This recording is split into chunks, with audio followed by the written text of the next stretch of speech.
Buenos días. Les pido por favor que se dirijan a sus asientos. Muchas gracias.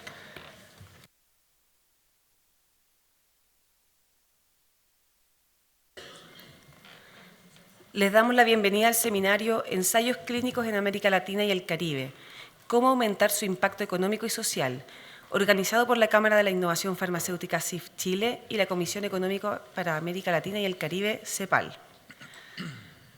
Saludamos al señor Francisco Chaguán, senador de la República de Chile, Marcos Ginás, director de la División de Desarrollo Productivo y Empresarial de la CEPAL, Mónica Seff, presidenta de la Cámara de la Innovación Farmacéutica, Amelia Martín, directora de la Investigación Clínica y Translacional de Farmaindustria, Janet Yija, directora ejecutiva de la Federación Latinoamericana de la Industria Farmacéutica, FIFARMA, Felipe Reyes, oncólogo médico de la Fundación Arturo López Pérez, David Bravo, director del Centro UC de Encuestas y Estudios Longitudinales de la Facultad de Ciencias Sociales de la Universidad Católica de Chile, Nicolo Giglo, oficial de Asuntos Económicos de la División de Desarrollo Productivo y Empresarial de la Comisión Económica para América Latina y el Caribe, CEPAL, Jorge Katz, profesor titular del Departamento de Economía de la Universidad de Chile y consejero del Consejo Nacional de Ciencia, Tecnología, Conocimiento e Innovación para el Desarrollo, Francesca Carvajal, vicepresidenta asociada y jefa de operaciones globales de ensayos clínicos para América Latina de MSD, Juan Alberto Lecaros, director del Observatorio de Bioética y Derecho de la Universidad del Desarrollo de Chile, Nicolás Gutiérrez, jefe de sección de estudios clínicos del ISP, Miguel O'Ryan, decano de la Facultad de Medicina de la Universidad de Chile, el señor Jorge Fernández, director ejecutivo de la Fundación Vida y representante de organizaciones de pacientes en la Comisión Nacional del Cáncer, y a Francisca Rodríguez, gerente de Innovación y Salud de la Cámara de la Innovación Farmacéutica de Chile. Para dar inicio a esta instancia, los dejo con Marcos Ginás, director de la División de Desarrollo Productivo y Empresarial de la CEPAL, quien nos dará unas palabras de bienvenida y hará una pequeña presentación.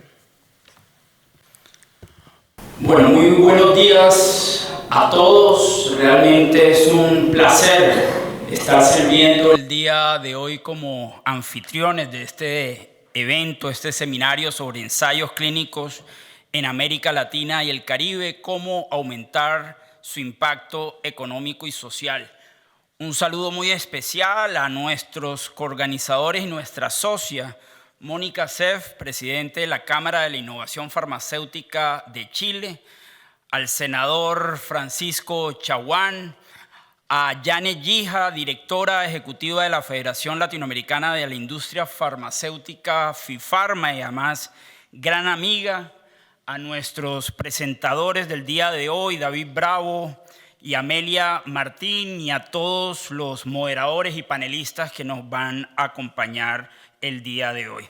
Y por supuesto agradecer a todos los que nos acompañan, tanto en esta sala como de manera virtual en este evento. Yo he preferido el día de hoy hacer una corta presentación para contextualizar esta conversación que tendremos la mañana de hoy. Y la hemos denominado, estas cortas diapositivas, ensayos clínicos como oportunidad para la mejora de la productividad en América Latina y el Caribe. Venimos repitiendo ya desde hace un tiempo que aquí en CEPAL estamos bastante preocupados con el desempeño en materia de crecimiento económico de nuestra región. América Latina y el Caribe terminó en 2023 una década aún más perdida que la famosa década perdida de los años 80. Entre 2014 y 2023, nuestra región creció a tan solo 0,8-0,9%, que resulta un promedio anual muy inferior al 2% que se creció en la década de los 80. Y detrás de ese pobre crecimiento económico se esconde una productividad que ha permanecido prácticamente estancada durante las últimas décadas e incluso decreciendo. Como decimos acá en CEPAL, nos venimos tomando muy en serio este reto de productividad que tiene nuestra región y nos tomamos muy en serio esas famosas palabras de Paul Krugman, profesor y premio Nobel de Economía, cuando decía: la productividad no lo es todo, pero en el largo plazo es casi todo. Si nuestra región no aborda este reto de productividad, difícilmente va a poder abordar otros retos en materia de desarrollo, como lo pueden ser la reducción de la pobreza, la reducción de la desigualdad, la reducción de la informalidad, la creación de empleo decente e incluso poder abordar retos en materia climática. Y es por eso que desde CEPAL venimos insistiendo que como parte de la caja de herramientas que deberán utilizar los países para abordar ese reto de productividad, deberán escalar y mejorar sus políticas de desarrollo productivo, que en otras latitudes llaman políticas industriales, pero que nosotros la entendemos bajo una nueva visión, entendiendo estas políticas como toda esa serie de intervenciones, instrumentos, en general esfuerzos que apuntan a la sofisticación, a la diversificación y a la generación de un cambio estructural de nuestras economías como vehículo para detonar la productividad. Esas políticas de desarrollo productivo son, en varios casos, esfuerzos de carácter transversal que impactan de manera horizontal todas las actividades económicas, pero en muchos casos son esfuerzos de carácter vertical, es decir, tienen que ser enfocados sobre apuestas productivas, sectores estratégicos, clústeres estratégicos que definan los países y sus territorios en el marco de estas políticas. Estos esfuerzos, tanto horizontales como verticales, se terminan materializando en una cantidad de frentes que aparecen en esta diapositiva sin pretender ser una lista exhaustiva. Pero lo cierto es que al final del día estas políticas se materializan en esfuerzos en materia de ciencia, tecnología e innovación para el desarrollo productivo, en esfuerzos de extensión tecnológica buscando que efectivamente esa tecnología y conocimiento sea adoptada por parte de las empresas y particularmente las MIPYMES. Se materializa en esfuerzos de transformación digital para el desarrollo productivo, en esfuerzos de emprendimiento, en agendas de identificación y cierre de brechas de talento humano, particularmente para las apuestas que definan los países y sus territorios bajo estas políticas, en esfuerzos en materia de financiamiento, en materia de inversión extranjera directa, precisamente buscando maximizar la transferencia de tecnología y conocimiento de parte de las empresas extranjeras. Implica trabajar precisamente en esfuerzos regulatorios y en agendas en materia de calidad, que son además tan relevantes para el sector que nos convoca el día de hoy. En fin, como decimos, también más importante que esos esfuerzos individuales es la forma como combinamos esos esfuerzos en recetas estratégicas en materia de desarrollo productivo. Y es por eso que venimos planteando dos elementos transversales que nos llevan ya a preguntarnos y a responder cómo vamos a conjugar los esfuerzos en esas diferentes dimensiones. Por un lado, esta idea de desarrollo productivo con enfoque territorial. Somos unos convencidos de que buena parte de la productividad de los países se gesta a nivel local, desde el nivel subnacional, desde los territorios, en agendas trabajadas además con los actores locales. Por eso venimos insistiendo en las iniciativas clúster como una forma, no la única, pero sí una forma muy concreta y efectiva para organizar estos esfuerzos multiactor de desarrollo productivo. Pero en segundo lugar está el tema de gobernanza para el desarrollo productivo. Estas agendas, como ya se imaginarán, son muy intensivas en articulación multiactor, donde aquí tienen que participar el sector público, el privado, la academia, la sociedad civil, pero también en términos de articulación entre los esfuerzos del nivel nacional y el nivel local. Y en ese sentido estamos enfatizando, digamos, la importancia de la gobernanza entendida además de manera amplia, no solo como esas instancias, esas mesas, comités o consejos, tanto del nivel nacional como del nivel local, donde se sientan todos estos actores a trabajar en estas agendas, sino entendiendo gobernanza también como las reglas de juego, las dinámicas, los incentivos que nos permiten alinear múltiples actores, recursos y esfuerzos en torno a agendas estratégicas en materia de desarrollo productivo. Y precisamente tratando de dar luces a los países y territorios sobre cómo mejorar y cómo escalar estas políticas de desarrollo productivo, venimos insistiendo en que los países y los territorios deben hacer apuestas productivas en el marco de estas políticas de desarrollo productivo. Las necesidades son infinitas, mientras que los recursos, y no solo financieros, sino de capacidades institucionales, no lo son. Y es por eso que hemos planteado un portafolio de sectores impulsores que tienen un gran potencial para detonar la productividad en nuestra región. No se trata de una lista exhaustiva, tampoco se trata que todos los países le apuesten a los mismos sectores, pero sí creemos que es una lista importante para comenzar esa conversación sobre la necesidad de priorización y para que los países y los territorios tomen esta lista como referencia al momento de establecer sus prioridades en estas políticas de desarrollo productivo. Ahí aparecen, y por temas de tiempo no voy a ir en detalle, pero sectores en materia de servicios, particularmente sectores intensivos en mano de obra. Aparecen sectores que caben bajo esa categoría de gran impulso para la sostenibilidad, donde no solo hay grandes potenciales de aumento en productividad, sino adicionalmente la capacidad de generar externalidades positivas en materias ambientales.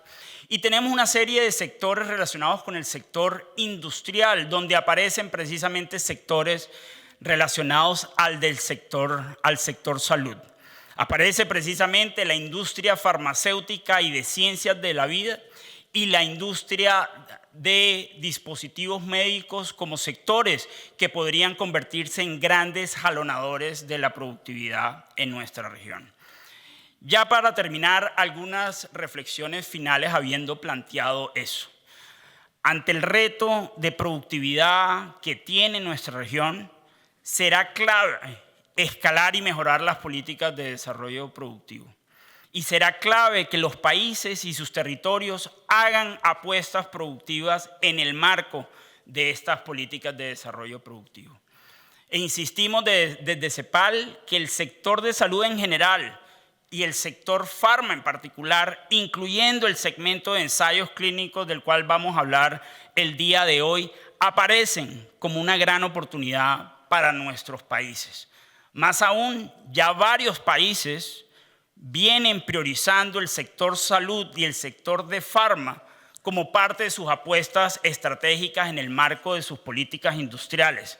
Simplemente para nombrar un par de casos, Colombia, mi país, recientemente lanzó una política de reindustrialización y el sector de salud y farma aparece como una de sus apuestas estratégicas.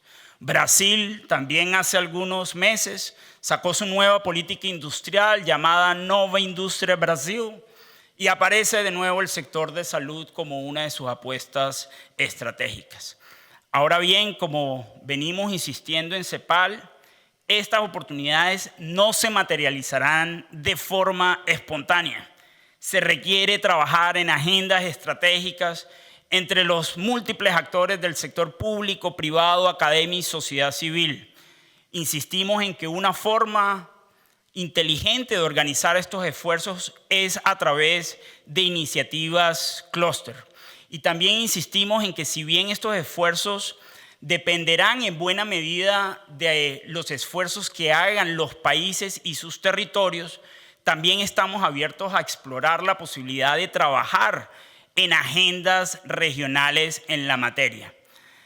Esto al final del día, y lo comentábamos ayer en el almuerzo, al final del día se trata de un reto de liderazgo y de liderazgo colectivo, de cómo efectivamente nos podemos organizar los diferentes actores a tener una conversación proactiva, una conversación propositiva precisamente para identificar y abordar los cuellos de botella que limiten la productividad en particular de este segmento de ensayos clínicos que tiene tanto potencial en nuestra región. Solo en la medida en que abordemos ese reto de liderazgo, lograremos mover la aguja de la productividad en nuestra región y al final del día lograremos mejorar los niveles de prosperidad y bienestar de nuestra gente, que como siempre insistimos, es de lo que se trata esta conversación. Espero que tengamos una muy buena conversación y aprendamos todos y principalmente que de aquí efectivamente salga una hoja de ruta para trabajar en este sector de farma y en este segmento de ensayos clínicos para que se convierta en un motor de productividad para Latinoamérica y el Caribe. Muchísimas gracias.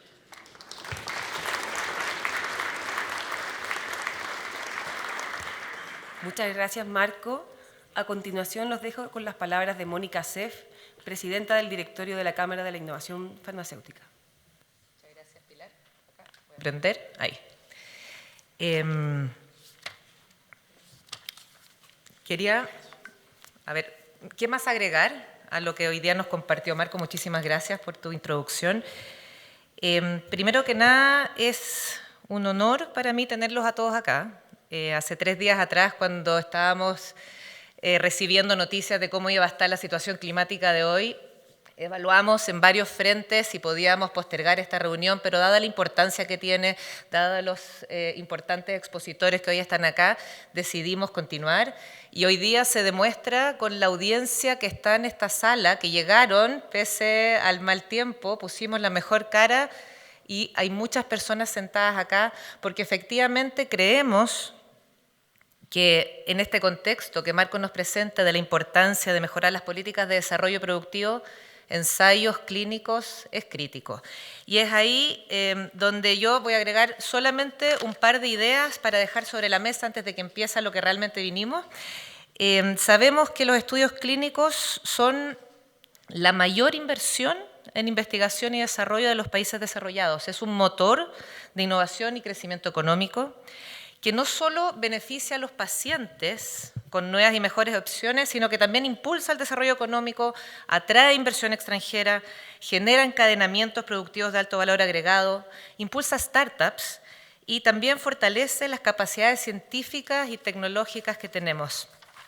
Chile es el líder en Latinoamérica del número de ensayos clínicos por millón de habitantes. Estamos hablando de aproximadamente 20,8 estudios por millón de habitantes, según un estudio del 2021, y es el 25% de la inversión nacional en I+D. ¿Cómo podemos mantener y aumentar este liderazgo? Creemos que solo a través del trabajo colaborativo que acá se muestra que se debe realizar. Y tener políticas y estrategias para que efectivamente destraben aquellos desafíos que se presentan y efectivamente sea lo suficientemente atractivo para continuar en este crecimiento. Y ese es el objetivo del seminario. Podemos seguir aumentando. ¿Por qué es tan relevante? Y vamos a compartir casos de éxito como el de Pharma Industria de España, que es un referente internacional. Y la idea es trazar una hoja de ruta basada en la evidencia exitosa para aprovechar estas oportunidades que se presentan en Latinoamérica. Experiencias de España, de Brasil, de Irlanda, Colombia, que tú mismo mencionaste, Marco, en el Reino Unido, en Israel, nos muestran que es posible efectivamente crear entornos favorables mientras tengamos regulaciones claras, incentivos adecuados y existe una real colaboración entre lo público y lo privado. En CIF creemos en la importancia de fomentar y fortalecer esta innovación biomédica y por ello en septiembre del 21 llevamos a cabo el estudio de inversión en investigación clínica junto a Invest Chile, y en colaboración con el Centro de Encuestas y Estudios Longitudinales de la Universidad Católica. Y en julio del 23 establecimos la Mesa de Colaboración para la Investigación Clínica en Chile, donde diversos actores del ecosistema de investigación clínica han trabajado juntos para desarrollar recomendaciones concretas para una política pública de atracción de ensayos clínicos. De nuevo, les agradezco sinceramente a todos los presentes que están acá por el compromiso, por la participación, porque creo firmemente que juntos podemos construir un futuro donde la investigación clínica constituye un factor de desarrollo económico y social en nuestra región. Muchísimas gracias. Te dejo, Pilar, para que continúes con las introducciones.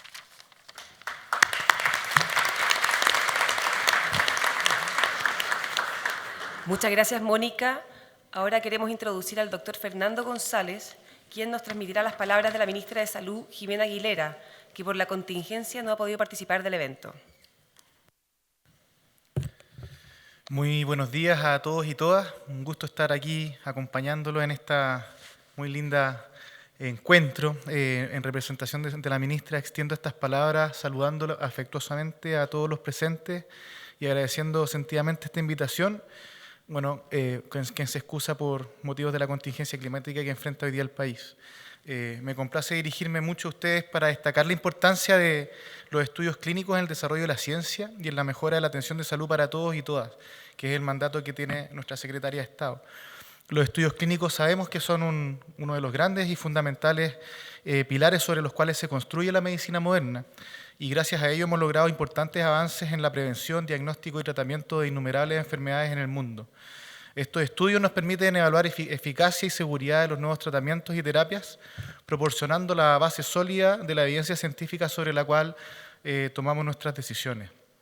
La investigación clínica no solo beneficia a los pacientes individuales, sino que también mejora la salud de las personas y de la población en general.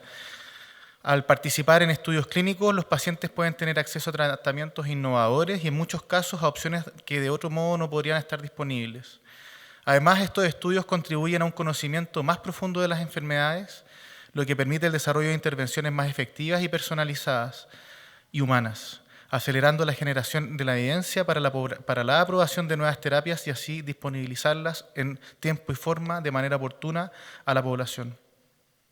Junto con reconocer los beneficios que aporta la investigación científica, la autoridad sanitaria sostiene fuertemente la importancia de contar con un marco regulatorio adecuado para su correcta ejecución.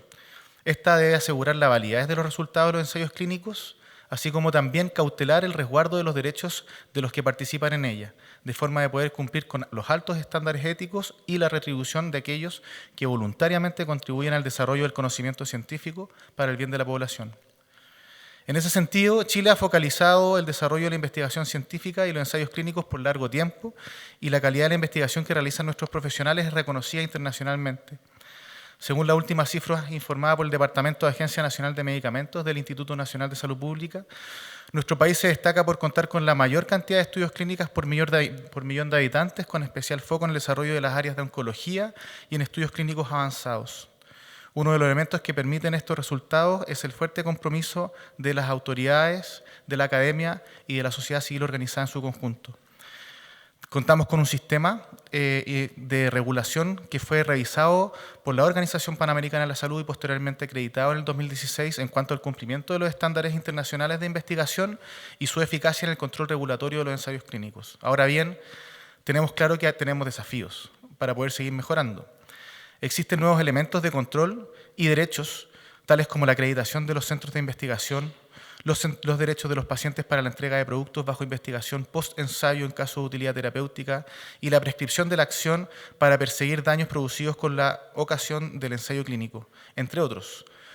Estos se encuentran aún pendientes de reglamentación. Es por ello que la ministra ha instruido que se reactive este trabajo y en ese necesitamos contar con el trabajo y la colaboración de todos y todas.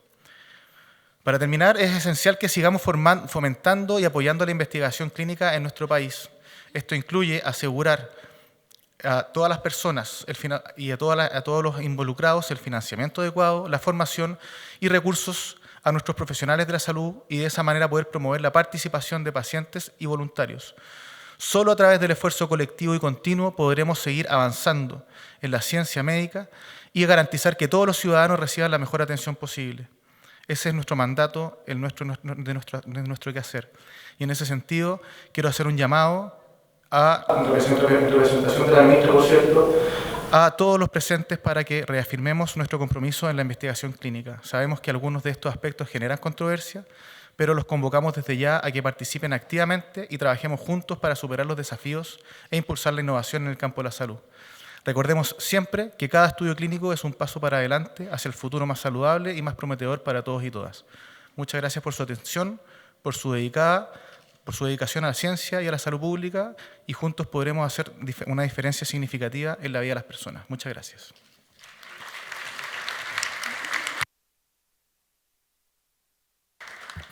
Muchas gracias, Fernando. A continuación, David Bravo realizará una presentación sobre inversión e investigación clínica y su impacto económico. David Bravo es economista de la Pontificia Universidad Católica de Chile y magíster de Economía de la Universidad de Harvard. director del Centro UC de Encuestas y Estudios Longitudinales de la Facultad de Ciencias Sociales de la misma universidad, director de Chile Inclusivo, una iniciativa público-privada académica orientada a reducir la pobreza, desigualdad e incrementar la inclusión social en Chile. Fue fundador y director del Centro de Microdatos del Departamento de Economía de la Universidad de Chile. Ha sido investigador principal y director de numerosas encuestas complejas y de gran envergadura como las encuestas CACEN y las encuestas de ocupación y desocupación en la Universidad de Chile. Investigador afiliado de la Universidad de Chicago y de la Universidad de Pensilvania, ha sido un miembro de diferentes comisiones asesoras presidenciales en pensiones, trabajo, equidad y capacitaciones. Le dejo la palabra a David.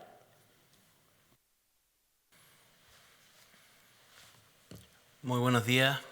Muchas gracias por la invitación. Me siento muy privilegiado de estar en este encuentro. Muchas gracias a CEPAL, muchas gracias Marco por la invitación, Mónica de la Cámara de Innovación Farmacéutica en un tema tan relevante. Voy a hablar sobre parece que se mueve solo. La importancia, muy brevemente, de los ensayos clínicos, en verdad, algo muy relevante, pero el objetivo de esta presentación es entregar algunos de los resultados que obtuvimos en una encuesta que hicimos sobre inversión en investigación clínica, trabajando con la Cámara, con CIF y con Invest Chile. Y ahí hay algunos puntos, tal vez conclusiones, resultados que merece la pena mirar con detalle. Algo que de todas maneras puede servir después para el panel, donde creo que hay experiencia muy interesante que se va a exponer. Bueno, como se ha mencionado, ¿cierto? La verdad es que en el ámbito de la salud, los ensayos clínicos tienen una importancia científica, ¿cierto? Tienen una importancia de generar nuevo conocimiento y definitivamente ahí el rigor de este tipo de estudio es crucial. No creo que dentro de lo que significó la crisis del COVID, ¿cierto? En todo el mundo, todavía estamos viviendo eso en muchas dimensiones, tal vez este fue uno de los elementos que creo que permitió visibilizar, ¿cierto? la relevancia de la investigación científica, de la colaboración entre los distintos sectores, que en los ensayos clínicos se producen de manera increíble, ¿cierto? El sector privado, la academia, los gobiernos, el mundo de la salud, los participantes. Es algo como lo que necesitamos, ¿cierto? Para efectivamente generar esa innovación que acelere nuestras tasas de crecimiento como país, y acá se produce. Es una escala pequeña, ¿cierto? Porque efectivamente va a ser muy interesante la reflexión que acá se puede hacer respecto a cómo esto se puede incrementar. Pero también, al mismo tiempo, esa es una gran oportunidad, porque hoy día tenemos a una población mucho más informada de la relevancia de estos estudios, ¿no? Juega un rol, por cierto, central, evidentemente, en el desarrollo de nuevos fármacos, los hospitales activos, ¿cierto? En investigación, que de alguna manera también hay externalidades en esos hospitales, y también hay cierta evidencia de que en general tienen mejores resultados que otros. Y el tema de la colaboración, ¿cierto? Que me refería anteriormente, que es algo que me parece a mí, por lo menos después de este trabajo, haber conocido, haberme familiarizado con este tipo de estudio, me pareció de los aspectos más relevantes, que incluso es el tipo de cosas que uno podría pensar incluso en otros ámbitos, ¿cierto? En otros ámbitos más allá del ámbito de la salud. En las personas, evidentemente, lo que se mencionaba del Ministerio de la Salud, la posibilidad de que los pacientes puedan tener acceso a tratamientos innovadores que aún no están disponibles comercialmente, personas que al mismo tiempo, al participar en estos ensayos, también tienen un beneficio de tener controles, ¿cierto? Controles médicos más frecuentes, pero en definitiva lo más importante a nivel de la población tiene que ver con la calidad de vida, que es lo que está detrás de esto. Y desde el punto de vista económico, bueno, representan una fracción importante del gasto en I+D, tiene, por ejemplo, mirando datos, ¿cierto? En Reino Unido, la industria farmacéutica representa cerca del 13% del gasto en I+D. En Chile, mirando los datos del Ministerio de Ciencia y Tecnología, uno podría decir el gasto en I+D, la inversión, digamos, que significa ese gasto, ¿cierto?, en I+D, es del orden de poco menos de $1.000 millones en un año, digamos, y un monto, bueno, pequeño, ¿cierto?, respecto de lo que, digamos, deberíamos estar haciendo como país y lo que se ha mencionado acá. 35% corresponde a gasto liderado por empresas privadas, es decir, I+D de todas maneras tiene una participación importante de empresas privadas. Pero bueno, vamos a ver cómo es este gasto en la industria farmacéutica, ¿cierto? En el caso de Chile, en los ensayos clínicos. ¿Cómo es esta proporción? ¿Cuánto de esa inversión en I+D corresponde a la industria farmacéutica y este tipo de ensayo? Esa era una de las preguntas que digamos, donde se quería poner datos. El gasto en I+D también es una inversión, sabemos que tiene impacto en el desarrollo económico y social de los países y por lo tanto creo que tiene gran importancia entrar en más detalle a este tema. Algunas características de la industria farmacéutica, en general es la industria que más invierte en I+D en el mundo. La inversión I+D es una inversión de muy largo plazo, va a tomar 10 años, 15 años el desarrollo de nueva droga o tratamiento, es muy costosa y tiene alto riesgo, ¿no? O sea, solamente una proporción muy baja finalmente llega a puerto, llega a la fase ya 4, en fin, ya pasa todas las barreras. Lo cual genera esa particularidad, digamos, que amerita probablemente, justifica de manera sobrada el empuje que los gobiernos y el Estado le pueda dar, ¿cierto?, a este tipo de inversión. Porque de otro modo, digamos, si no se produce esa colaboración fluida, básicamente vamos a estar perdiendo esa inversión. Y también, interesante para el caso de Chile, ojalá ser un espacio donde esos ensayos se produzcan, ¿cierto? Generar un espacio para que podamos tener esa inversión desarrollada en el país, con todas las externalidades positivas que tiene. Entonces, vamos a los resultados y un poco algunos detalles de este estudio que hicimos. La Cámara de Innovación Farmacéutica tomó la iniciativa, Invest Chile, y nos convocaron para poder enfrentar un poco este desafío, recoger información. En el año 2022, justo ya habiendo pasado la parte más álgida de la pandemia. Y entonces, básicamente lo que se desarrolló acá es una encuesta que se aplicó a compañías de innovación farmacéutica que son socias de la Cámara, aun cuando estas empresas no ejecutaran ensayos clínicos en Chile. El número de laboratorios de un total identificado de 23 que finalmente pudieron responder la encuesta fueron 15. Esta aplicación se hizo entre agosto y noviembre de 2022. Son pocos casos, pero en general, como toda la experiencia que hay con encuestas a empresas, es siempre muy difícil de conseguir la respuesta. Los informantes son personas muy calificadas, que son las personas que tenían mayor conocimiento sobre la ejecución de ensayos clínicos al interior de estas compañías. Entonces hay que mirar esto desde el punto de vista cualitativo respecto a qué es lo que nos va a decir, pero al mismo tiempo también porque entrega información de montos de inversión. El objetivo general al que se apuntó fue cuantificar el valor de la inversión en ensayos clínicos en fase 1, 2 y 3, patrocinados por estos laboratorios que están asociados a la Cámara.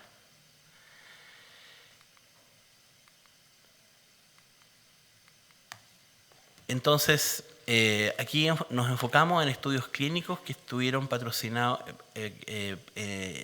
y materializados en 2019, 2020 y 2021. 2019 como año prepandemia, como referente.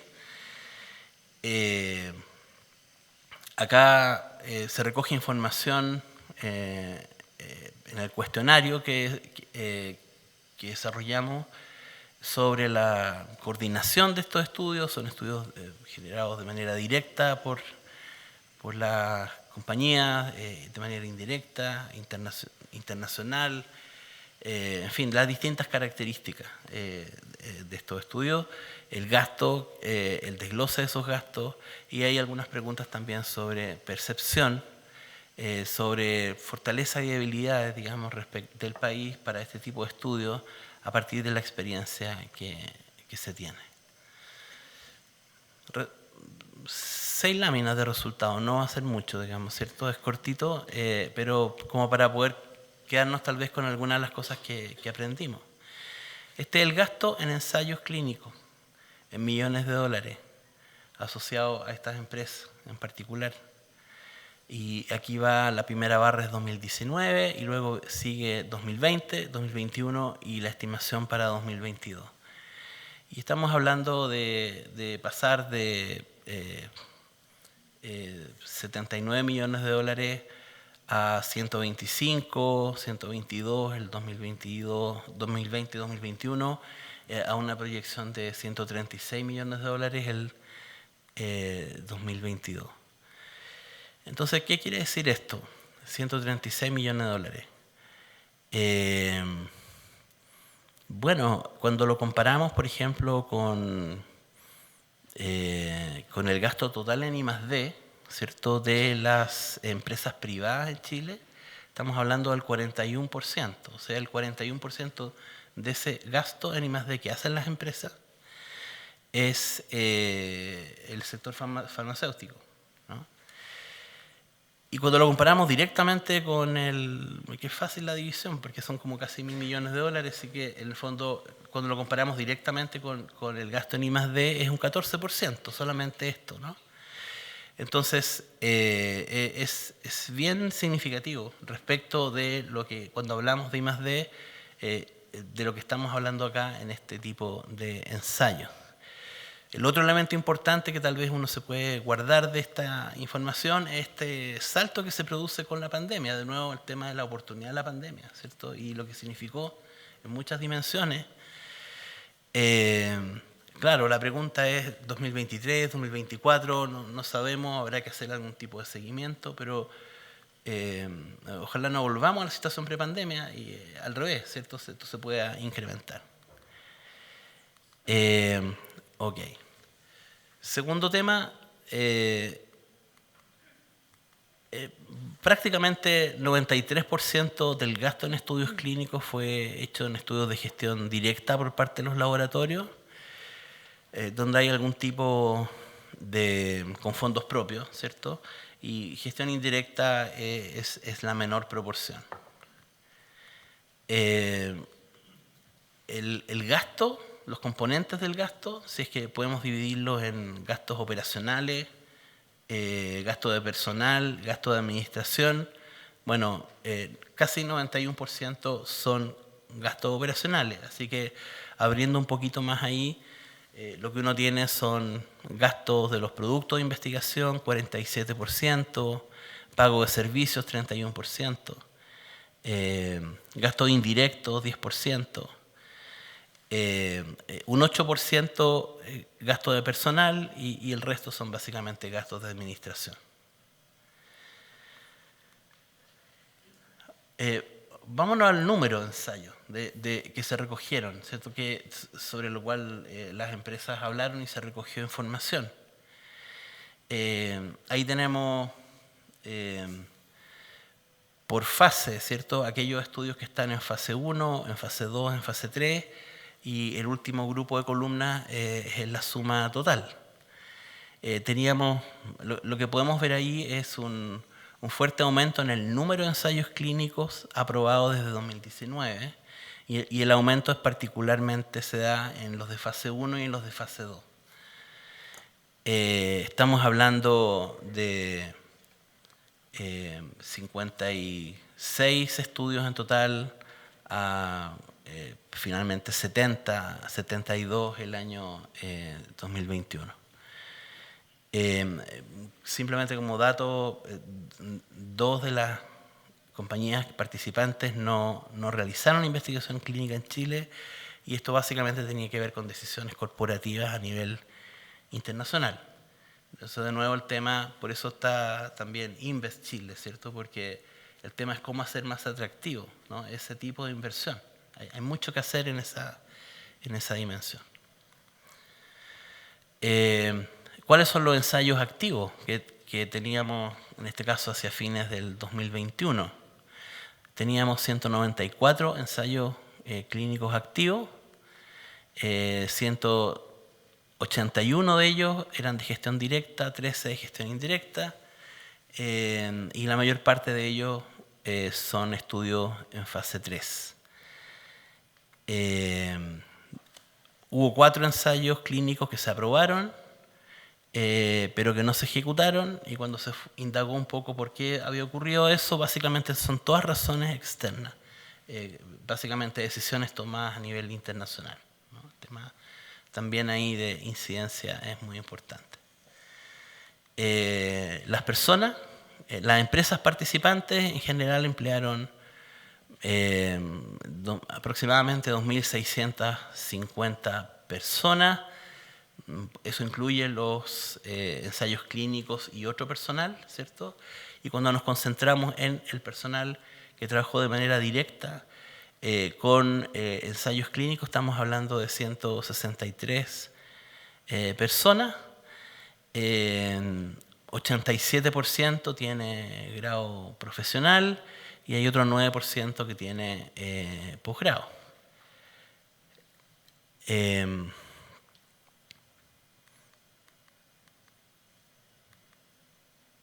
Creo que se me saltó una lámina. Un segundo. Sí, se me saltó una lámina muy importante que básicamente dice que un 77% de esas personas son mujeres, ¿no? Y ese número, cuando uno lo compara en los datos del Ministerio de Ciencia, con la proporción de mujeres, digamos, más que duplica esa proporción. Entonces no generó muy buena impresión el haber encontrado, digamos, que en este caso, para este tipo de estudios, ¿cierto?, además la proporción de mujeres era además mayoritaria.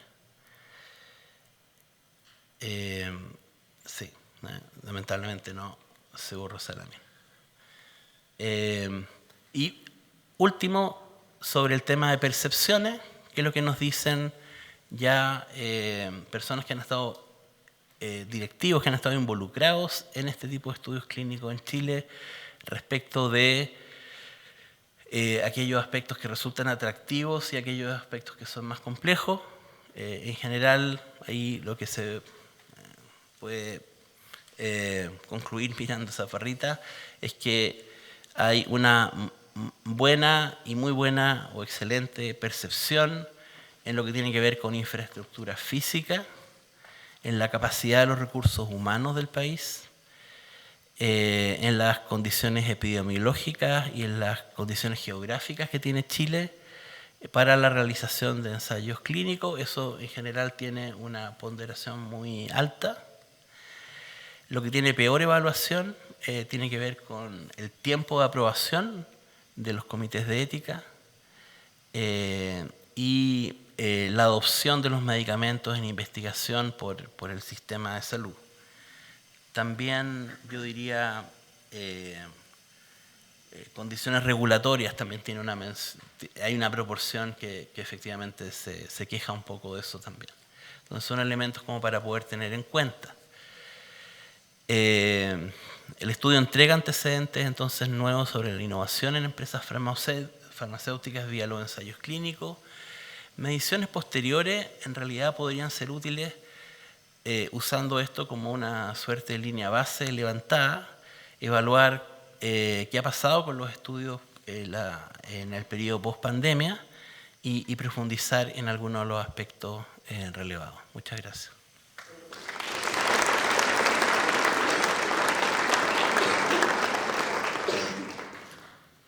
Muchas gracias, David, por tu presentación. Ahora daremos paso al panel titulado El potencial de la investigación clínica como motor de la inversión en I+D, el cual será moderado por Janet Guija.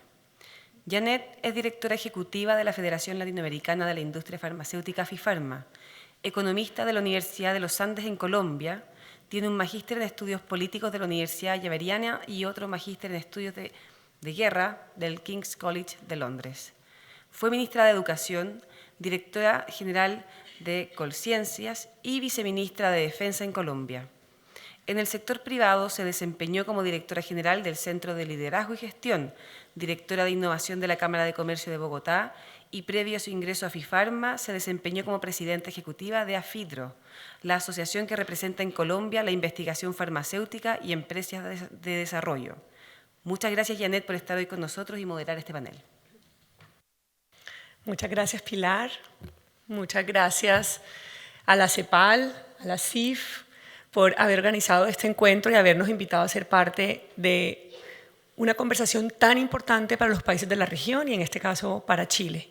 Hoy además es un día especial porque creo que tenemos un clima especial en Chile y creo que tener tanta gente en este salón muestra el compromiso y la importancia que le dan a esta temática. Entonces creo que haber vencido un momento tan complejo en el tema del clima y estar hoy aquí, estar todos aquí presentes, habla de la importancia que estamos viéndole a este tema para este país, para Chile.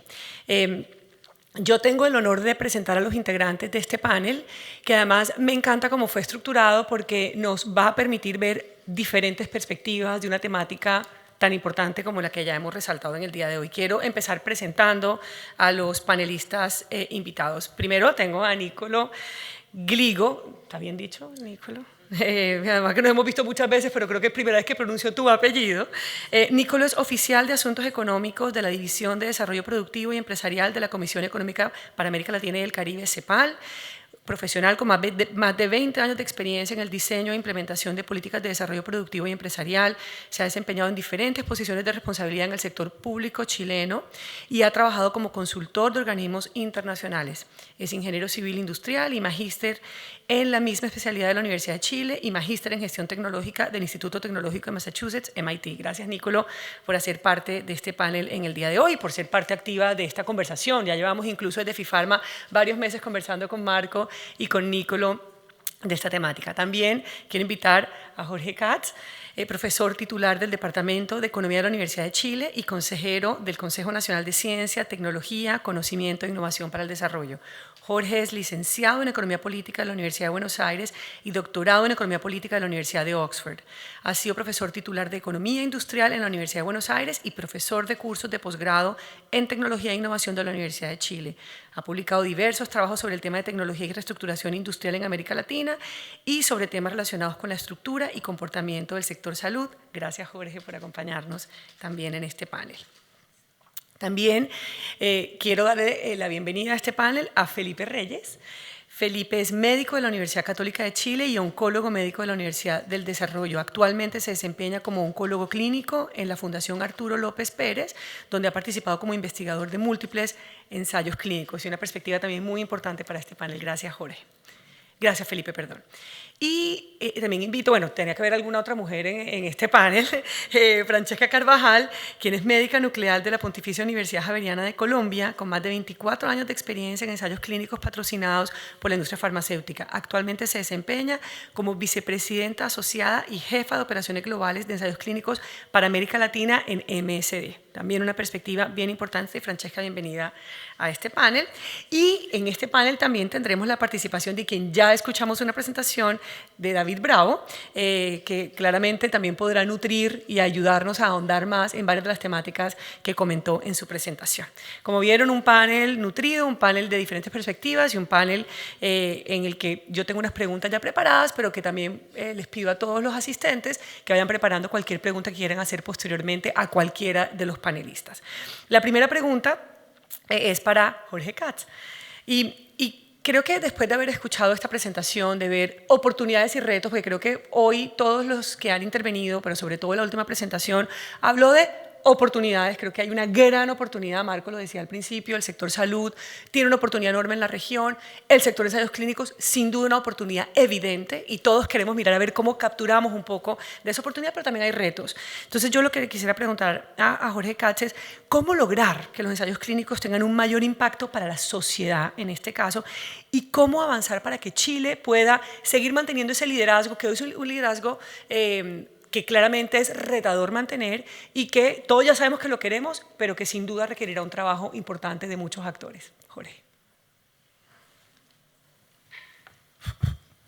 Bueno, buenos días a todos y todas. Comienzo agradeciendo la invitación, Marcos, y la CEPAL en general. Y es un placer volver a estar en la institución después de tantos años. Seguramente la mayoría sabe que pasé acá más de 10 años de mi vida.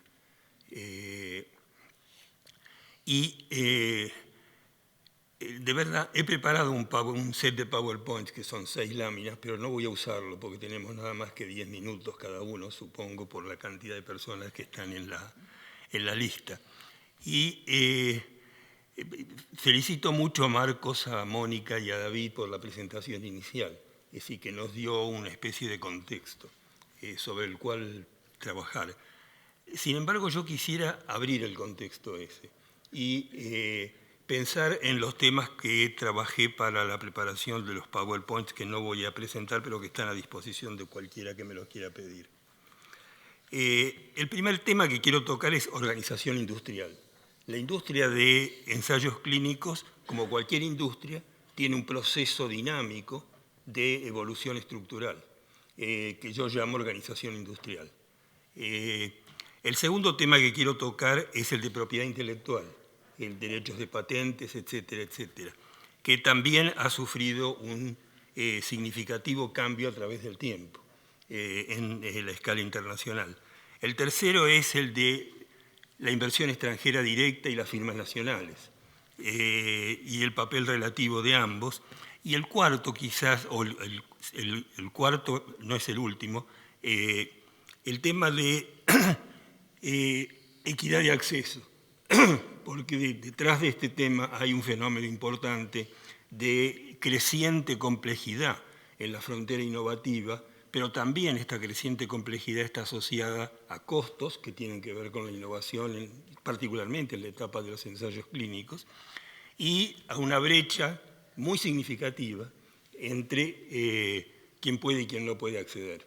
Y me parece que traer estos 4 o 5 puntos, más el tema de la ética profesional, etcétera, abre un poco el espectro de lo que queremos tener hoy presente como ámbito de conversación. Déjenme empezar con el tema de organización industrial. Esta es una industria, la de ensayos clínicos, que ha cambiado dramáticamente a través del tiempo. Para nada más que para recordarlo, acuérdense que Fleming descubrió la penicilina en el 37 en Oxford y la descubrió por error.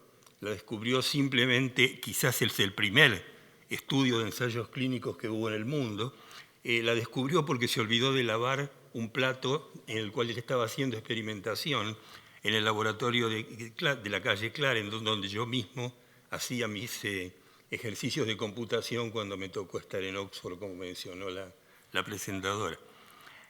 Cuando volvió después del fin de semana Fleming, encontró que en el plato donde él había dejado había un musgo verde. Y él sintetizó ese musgo verde y produjo una cierta cantidad de polvo en el proceso de síntesis. Y no sabía de qué estaba hablando, no sabía para qué servía ni de qué se trataba. Y ocurre que empezó a hacer experimentación con ese polvo, mucho en la dirección en que luego se va a ir sofisticando este tema a medida que avanzamos en el tiempo. Y ocurre que había un oficial de policía en el hospital de Oxford con la septicemia. Y él empezó a probar con este oficial de policía y la septicemia empezó a disminuir. Pero ocurrió que se le terminó el polvo. Ocurrió que lo que él había logrado sintetizar no fue suficiente. El oficial de policía se murió. La historia de la penicilina abre el camino a un complejo proceso intertemporal de cambios en la estructura de esta industria. Todos sabemos que después empezó una fase muy extensa de ensayos búsqueda por ensayo y error. Es decir, se buscaba en hongos, en árboles, en moluscos, etcétera, etcétera, algo que tuviera actividad biológica, sin saber qué se estaba buscando. Y eso duraba largo tiempo, como mencionó Marco y como mencionó también David. El proceso que comenzaba con buscar algo que tuviera actividad biológica y que podía ser en balones de vidrio de 5 litros, es decir, no era una industria todavía, era apenas un laboratorio de ensayos, representaba la fase 1 del proceso, mucho antes de llegar a los pacientes, mucho antes de llegar a ensayos clínicos.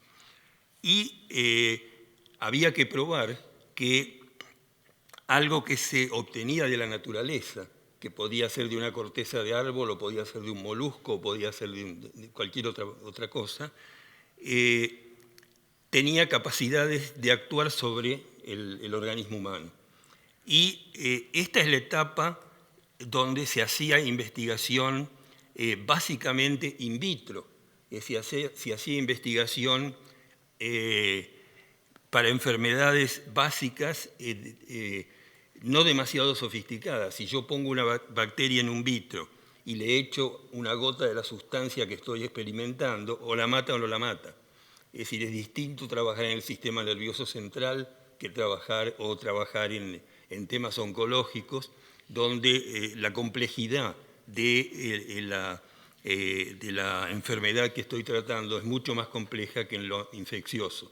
En lo infeccioso yo puedo trabajar in vitro y esa fue la primera etapa del desarrollo de esta industria. Pero luego comenzó este cuento de que voy avanzando hacia enfermedades mucho más complejas en la organización de la industria. Y aparece todo un marco regulatorio que es muy importante tener en cuenta. El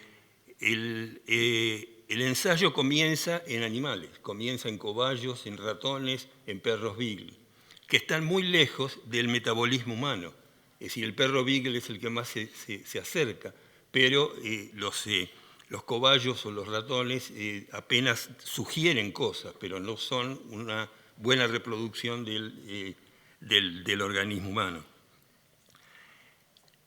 Cuando yo he avanzado en 3 especies animales, tengo que solicitarle, en este caso estoy hablando de Estados Unidos, al FDA, lo que se llama una Investigative New Drug, para poder pasar a seres humanos, un IND.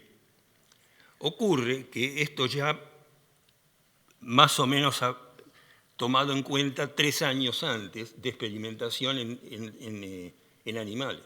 Para eso tengo que tener bioterios, para eso tengo que tener especialistas en el comportamiento de los animales, etcétera, etcétera.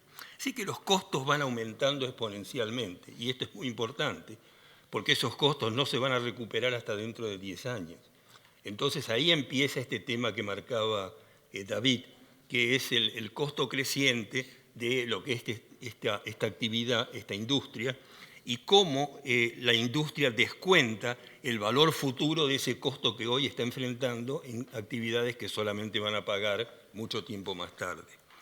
Y las conversaciones con la industria que uno ha tenido a lo largo de los años indican que solo uno de 5.000 de estos procesos de búsqueda llega al final a pasar la Investigative New Drug y termina en fase 3 o en fase 4, y cuando en fase 4 tiene que trabajar sobre toxicidad crónica, Ahí no vale simplemente el material de las encuestas. Ahí le tengo que dar la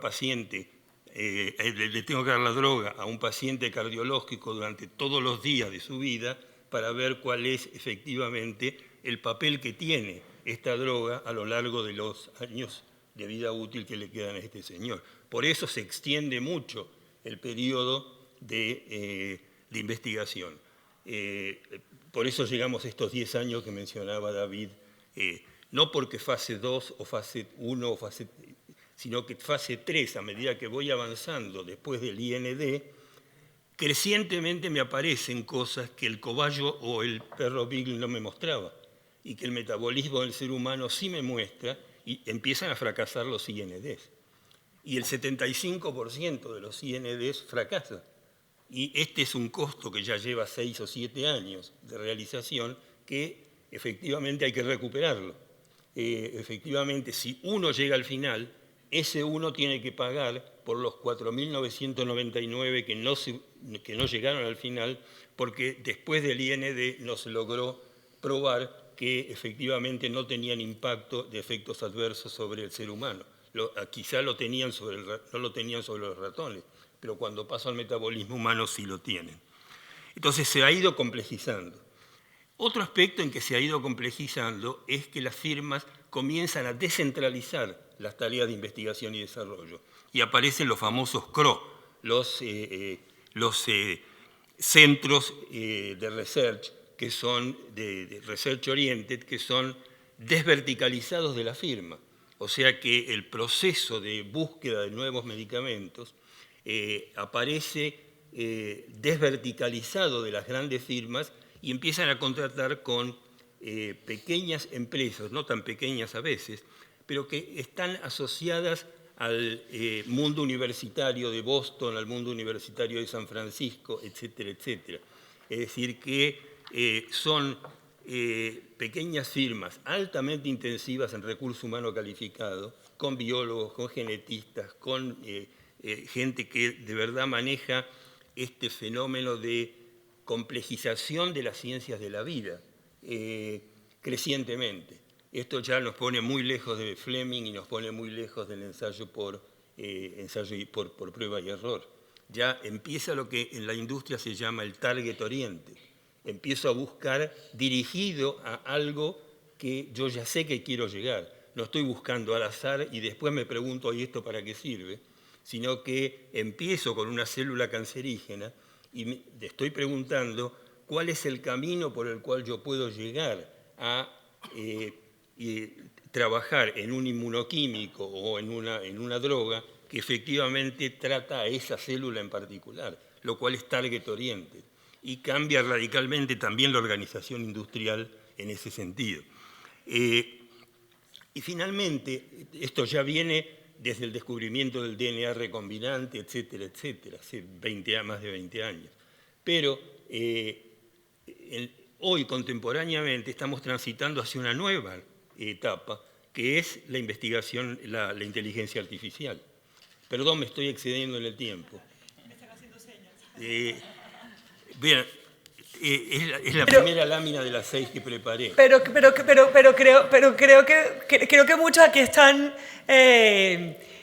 gratamente sorprendidos por tantas historias que usted está comentando, porque creo que parte también se trata de poder conversar sobre, digamos, de lo que se trata y de cómo ha evolucionado esta temática. Tal vez le pediría, como sí tenemos una agenda, le pediría que nos vaya mandando los mensajes claves que usted quiere dejar Bien. a la audiencia, que creo que es importante escucharlos desde su parte.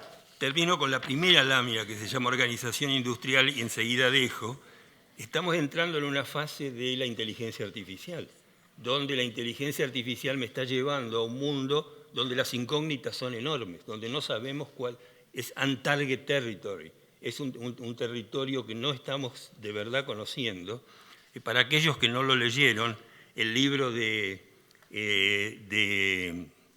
Ian McEwan, Máquinas como yo, publicado por Anagrama, es una maravillosa descripción de este fenómeno de qué pasa cuando entra en nuestra vida diaria esta nueva manera de mirar lo biológico y lo genético, y aparecen los robots que tienen machine learning y capacidad propia de ir entrando a esta dimensión.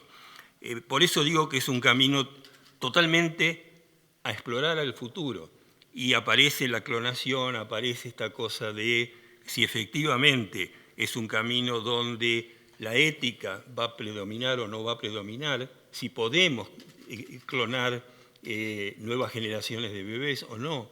Y esto abre preguntas que la humanidad no ha enfrentado hasta el momento de hoy y que van a ser parte del modelo regulatorio en el cual vamos a tener que movernos luego. Mi segunda lámina era sobre el modelo regulatorio. No la voy a tocar ahora, pero es parte de esto que quería decirles. También, así como el modelo de organización industrial de la industria de los ensayos clínicos fue cambiando, también fue cambiando el modelo de propiedad intelectual. Es decir, en el 84, Estados Unidos transforma su legislación de propiedad intelectual. ¿Por qué? Porque los costos están creciendo exponencialmente, entonces decide que para los genéricos va a ser un mecanismo distinto de evaluación que para las New Chemical Entities. Y le pone 2 años de evaluación al producto, que es un genérico, o sea, un Me Too, de algo que ya existía en el mercado. Pero a eso reacciona la industria farmacéutica diciendo, yo quiero extender la vida útil de la patente. Y entonces la legislación del 84 tiene las dos cosas. Tiene un cambio reduciendo los requisitos regulatorios para los Me Too, para abaratar costos, porque efectivamente el costo cuando vence la patente cae dramáticamente, más comparativamente con el costo de introducción, pero la industria de New Chemical Entities, la que hace productos innovadores realmente, no Me Too, no combinaciones, alega en ese momento que el proceso se ha complejizado enormemente al transitar hacia lo neurovegetativo, etcétera, etcétera. Y entonces consigue una extensión de la vida útil de la patente. Es decir, que esta dinámica del proceso que uno la ve en la industria, también la ve en el modelo regulatorio. Hay una dinámica y no podemos sacar una foto, tenemos que contar la película. Tenemos que darnos cuenta de que todo evoluciona. Y evoluciona al punto de que el modelo regulatorio va respondiendo a la evolución que tiene la complejidad del sector de ensayos clínicos. Esa es mi segunda lámina y paro acá por respeto a los otros oradores.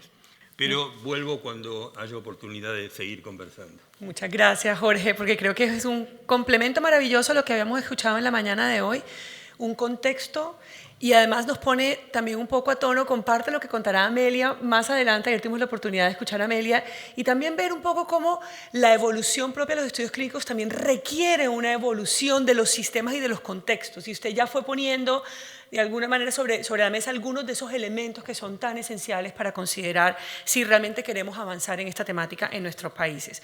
Yo voy a pasar ahora un poco más al rol de la CEPAL. Le voy a pedir a Nicolo que nos ayude también a ver cómo desde la CEPAL, desde una organización como esta, podemos ayudar a fomentar cooperación, a apalancarnos en buenas prácticas y a que América Latina como América Latina sea una región mucho más atractiva para los estudios clínicos. Seguramente en algún momento hoy escucharemos sobre cuánto se gana América Latina de todo este mundo de estudios clínicos y nos damos cuenta que siempre es muy poco frente al total global. Hay una oportunidad muy grande, también hay unos retos y toda esta evolución de la que usted acaba de hablar, Jorge, muestra que finalmente es oportunidad y reto y si no se abordan ambos al tiempo no vamos a poder ir resolviendo los desafíos que tenemos. Entonces, Nicolo, el rol de la CEPAL, ¿cómo podemos fomentar para que esta región pueda tener más estudios clínicos y ser más atractiva en capturarlos, en captarlos? Gracias, Janet. A ver, yo diría que la CEPAL está de alguna forma apoyando a la región en 2 desafíos, 2 o 3 desafíos, que tiene que ver con la articulación, integración a nivel regional y con el mejor diseño de políticas para que los países puedan promover, desarrollar esta industria. Y estamos trabajando a esos dos niveles. Durante la pandemia, a principios del 2021, la Comunidad de Estados Latinoamericanos y Caribeños, la CELAC, le pidió a la CEPAL apoyo para diseñar un plan, que en ese momento se llamó el Plan de Autosuficiencia Sanitaria, con la mirada de poder de alguna forma compensar algunas de las debilidades que la pandemia había mostrado de los aparatos productivos y para poder dar respuesta de la región que se había manifestado como la ruptura de la cadena de suministro, al principio en acceso a mascarillas, ventiladores mecánicos y después en el acceso a vacunas. Entonces le pidió un plan para poder transformar a la región un poco más resiliente y estar mejor preparado para estas futuras pandemias.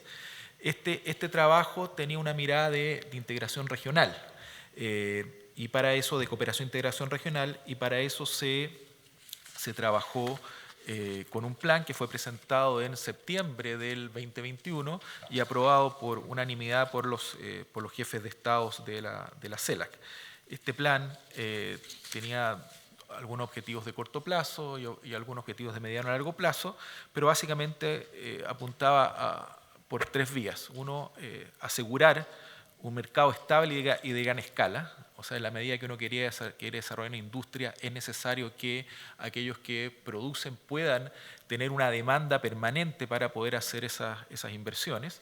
Había que fortalecer la investigación y desarrollo a nivel regional y, por supuesto, facilitar la producción y cadenas regionales. Para eso se definieron seis líneas de acción, una muy de corto plazo y muy utilitaria en ese momento, que tenía que ver con mejorar los mecanismos de compra de vacunas a nivel regional, pero el resto de las líneas estaban dirigidas a potenciar esta mirada de mediano y largo plazo para fortalecer la industria. Una de las líneas era mejorar los mecanismos de convergencia y reconocimiento regulatorio entre la agencia. Otra línea era consorcios para el desarrollo y producción. Una tercera línea era la flexibilidad normativa, cómo hacer uso de las flexibilidades normativas para acceder a propiedad intelectual. Uso de mecanismos de compras públicas para generar este mercado, esta demanda, y había una línea específica para generar una plataforma regional de ensayos clínicos. Habíamos visto que la región, si bien había participado en ensayos clínicos incluso durante la pandemia, con el momento que hicimos ese corte, con más de 700 estudios en ese momento, estaba todo atomizado y no habíamos aprovechado esta oportunidad para aglutinar demanda y tener, por un lado, cierto poder de negociación con las empresas que están ofreciendo vacunas, pero también ser un poco más atractivos como bloque para traer estos ensayos clínicos. Ahora, este proceso de trabajo a nivel de la CELAC ha mostrado también que no es fácil hacer esta coordinación, esta integración a nivel regional. Lo positivo es que se ha mantenido como una prioridad en las distintas presidencias pro tempore de la CELAC. Ustedes saben que la CELAC tiene presidencia solamente de un año, por lo tanto los programas y las prioridades pueden ir cambiando año a año, pero esto ha sido un tema que se ha mantenido. Sin embargo, como decía, ha sido complejo mantener este trabajo y quisiera resaltar uno de los elementos que creo que aporta esa complejidad y que hace esta otra mirada que es también a nivel nacional y de mejoramiento de políticas, que es que cuando estamos en este ámbito tratamos de hacer coincidir tres objetivos de políticas distintos. Por un lado están las políticas de salud, que tienen que ver más bien con el acceso a los medicamentos. Están las políticas de desarrollo productivo, que queremos tener una industria que tenga capacidades, que produzca y que exporte. Y tenemos también políticas o objetivos relacionados con investigación y desarrollo, generar capacidades de investigación y desarrollo en la región.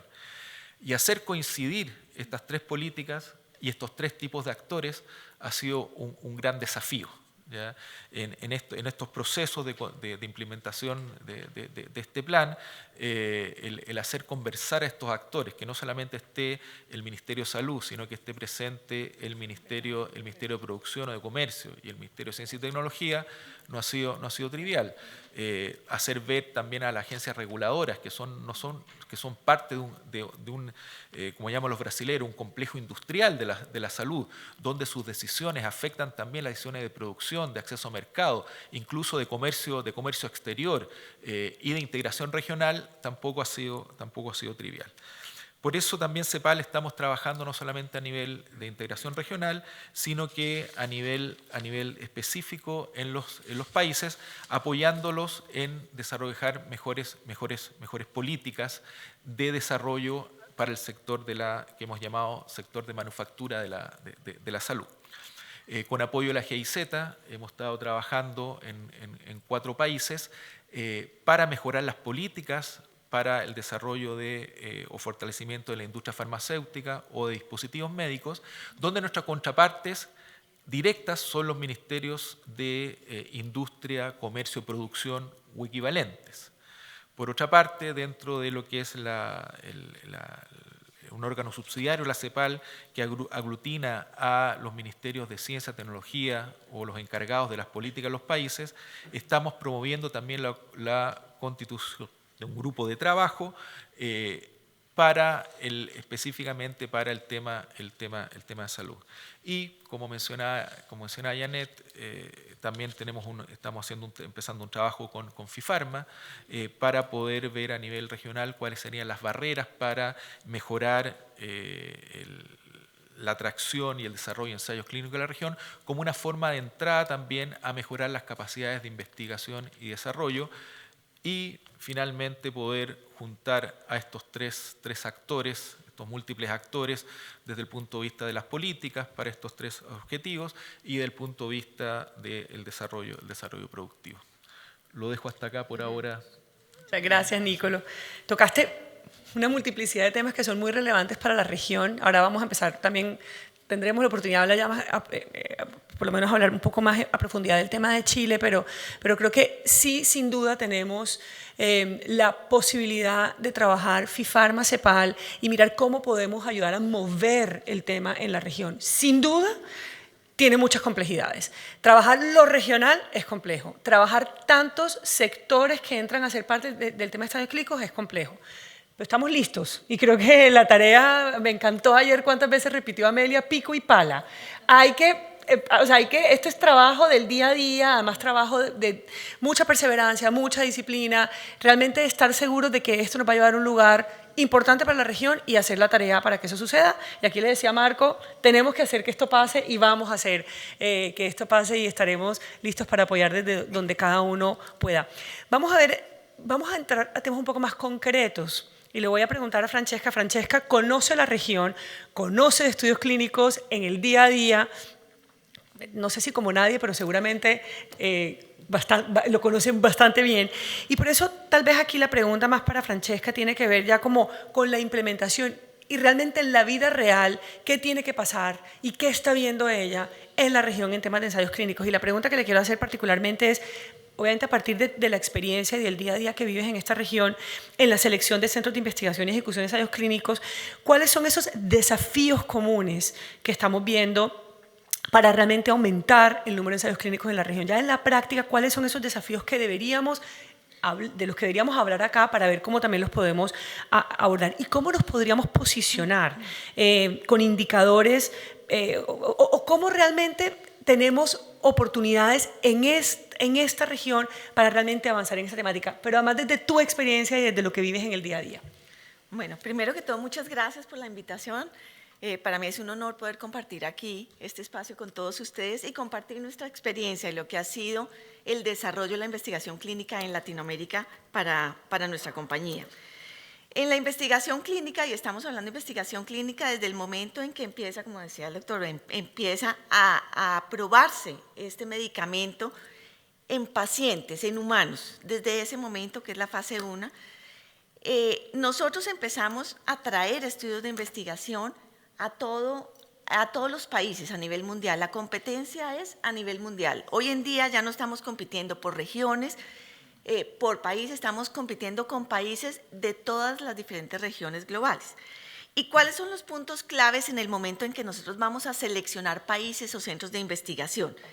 Para la ejecución de los estudios se consideran múltiples factores, como son básicamente la incidencia y la prevalencia de la enfermedad, de la patología que se va a estudiar, el número potencial de pacientes que hay en esa región, en ese país, en ese centro de investigación, la disponibilidad de investigadores que sean calificados y que tengan o estén trabajando en centros de investigación que tengan la estructura, la infraestructura, el personal entrenado con la experiencia adecuada y que cumplan con todos los criterios de buenas prácticas clínicas que son requeridos para el desarrollo de cualquier estudio a nivel global.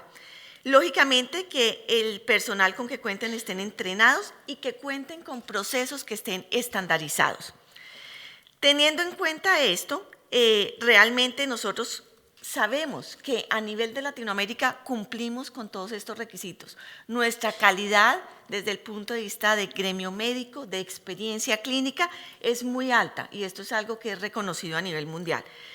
Pero desafortunadamente también en el momento de escoger los países a donde llevamos nuestros estudios tenemos que tener en cuenta no solamente estos procesos, sino que el proceso de aprobación como un todo sea lo suficientemente adecuado, tenga una robustez que sea realmente valorada y evaluada de manera adecuada, pero que al mismo tiempo logre cumplir con unos tiempos y ser competitivo con unos tiempos de aprobación a nivel global. Y como les decía, no estamos compitiendo entre los países de Latinoamérica, estamos compitiendo con países como Estados Unidos, como España, como Australia, países a nivel global a donde van a ser llevados estos estudios de investigación.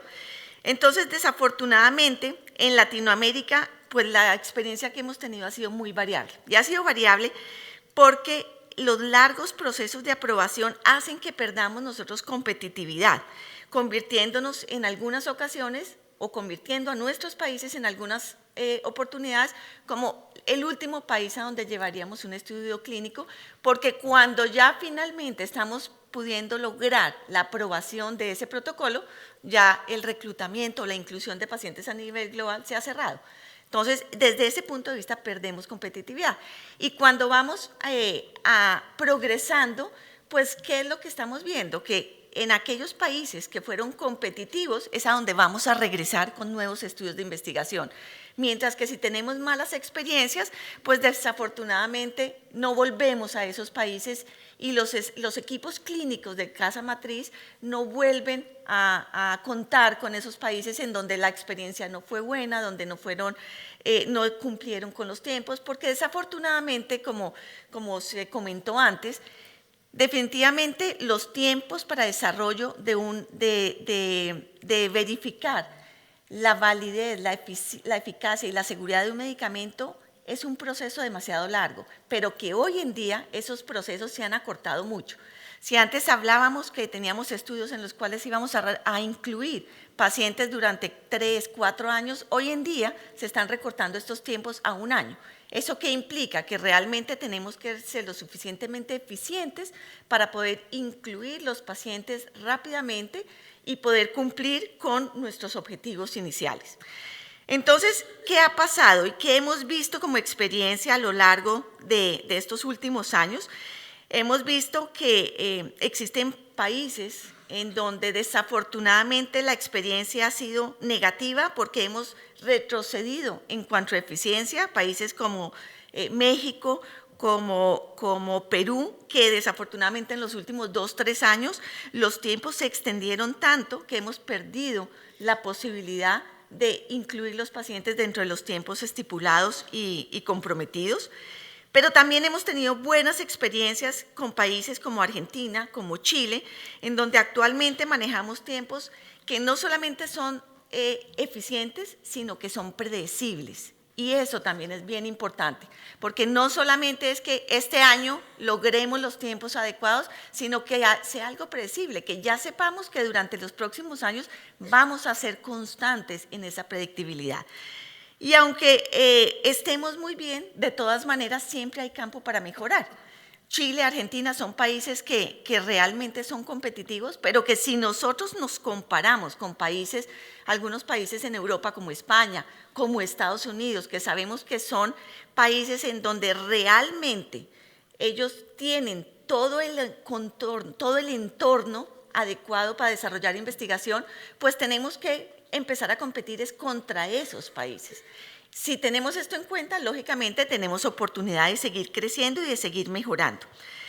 Otro punto clave que nos pone en desventaja y en el cual tenemos que empezar a trabajar es en la posibilidad de tener data epidemiológica que esté actualizada y que permita un mapeo certero y rápido respecto a los potenciales pacientes en un momento dado que van a beneficiarse del desarrollo de un medicamento nuevo para su patología.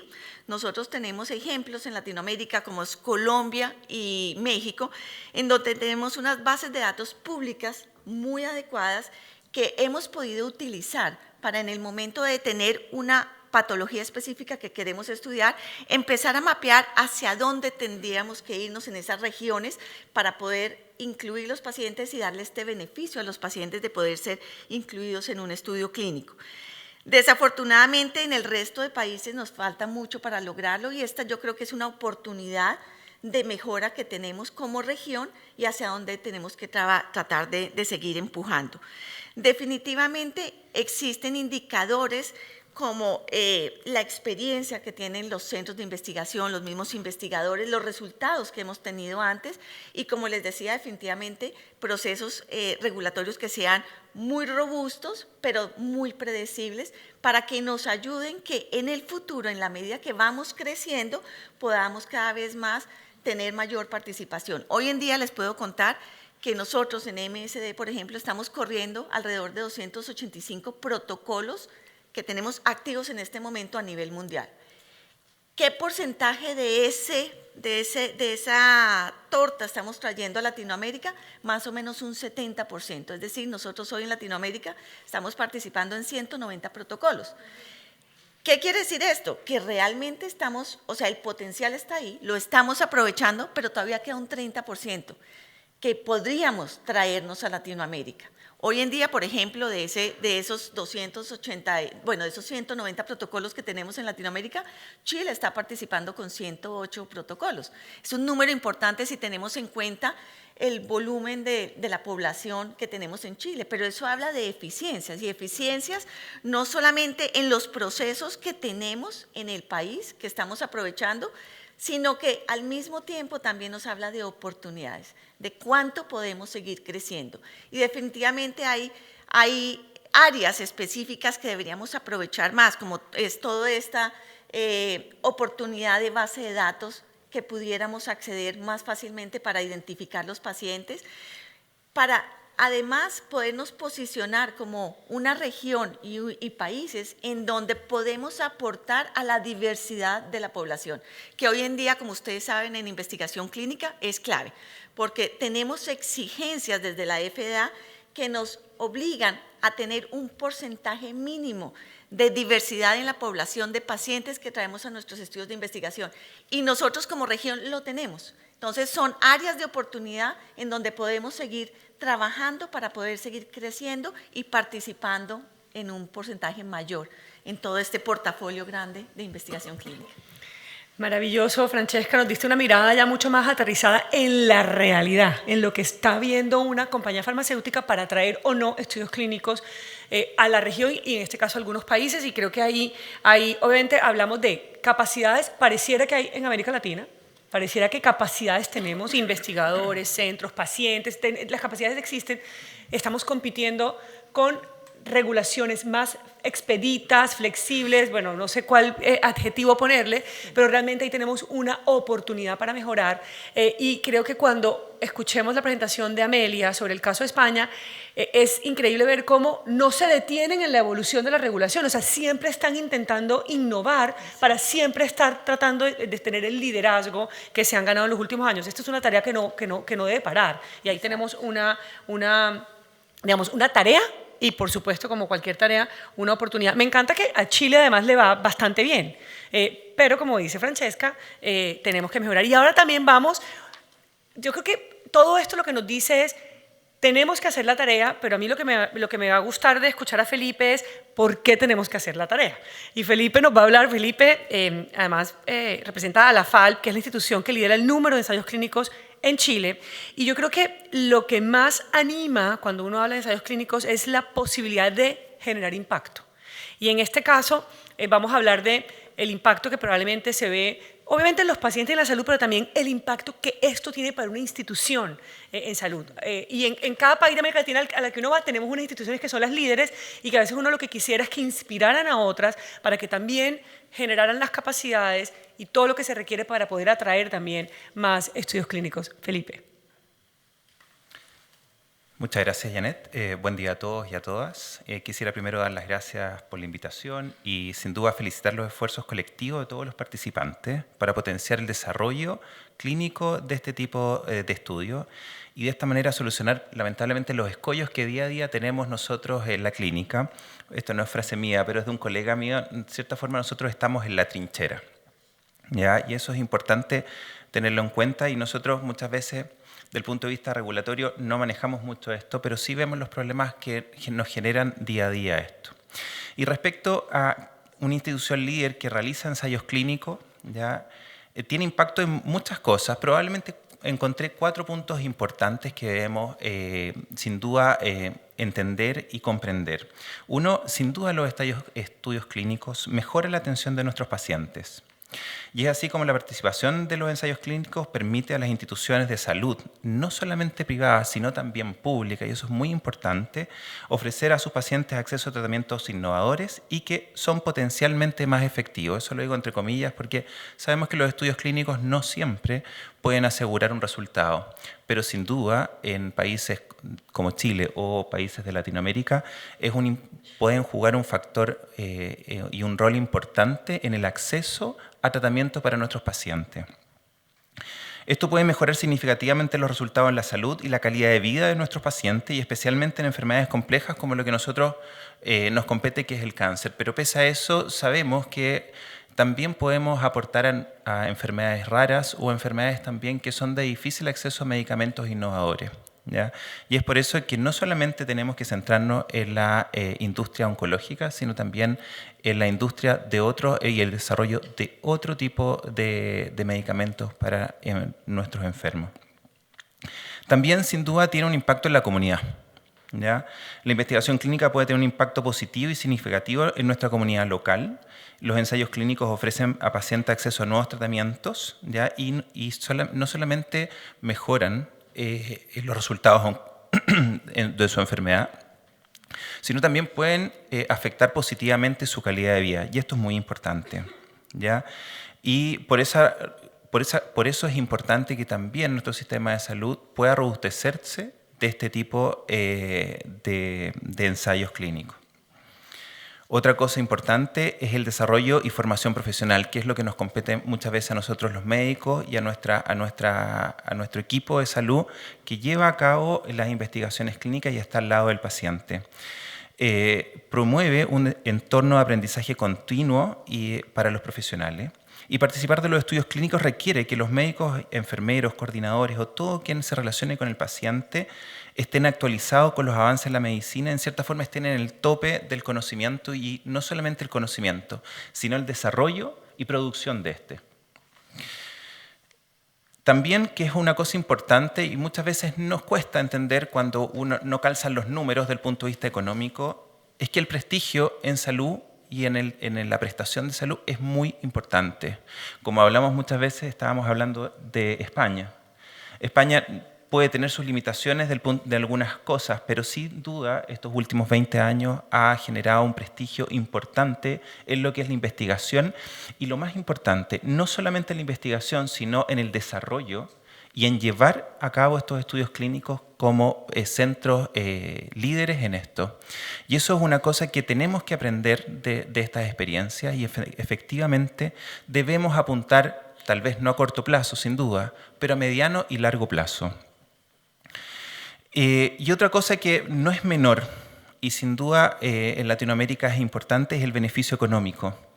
El beneficio económico de incorporar este tipo de estudios clínicos, donde la industria participa principalmente, no solamente va a traer beneficios a la institución misma, sino que nos puede generar mayor desarrollo humano de nuestros asociados que trabajan en la institución, poder reinvertir en infraestructura y sin duda poder generar investigación propia, que eso es muy importante y que podemos hacerlo asociado a nuestras universidades que tenemos en este país o en Latinoamérica, algunas que están bien posicionados en el punto de vista de investigación. Y eso son cosas que tenemos que potenciar a mediano y a largo plazo.